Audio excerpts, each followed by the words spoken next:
ஆரணி வருவாய் கோட்டாட்சியர் அலுவலகத்தில் தமிழக விவசாய சங்கம் சார்பில் தமிழக அரசை கண்டித்து ஆர்ப்பாட்டம் நடைபெற்றது.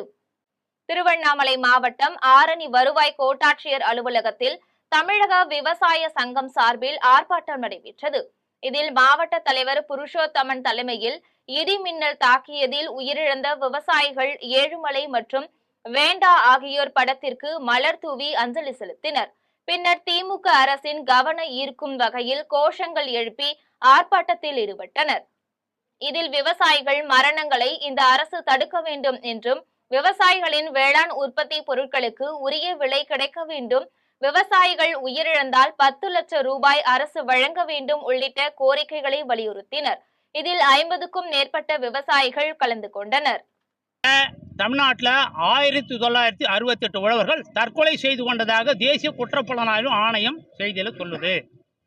விவசாயிகளுக்கு லாபகரமான வெள்ளை கிடைக்காது, காலநிலை மாற்றத்தால் ஏற்படுகிற பேரிடர்களுக்கு வெள்ள நிவாரணம், வறட்சி நிவாரணம் தராதது, நெல் கொள்முதலுக்கு பணம் தராது, பயிர் காப்பீட்டுக்கு பணம் தராது, பட்ஜெட்டில் குறைவான நிதி ஒதுக்கீடு காரணமாக உழவர்கள் தற்கொலை செய்து கொண்டிருக்கிறார்கள். கடன் சுமையால் தற்கொலை செய்து கொள்கிற நிலைமை இனி வரக்கூடாது என்பதற்காக ஆட்சியாளர்கள் இதை பற்றி கவனம் செய்ய வேண்டும்.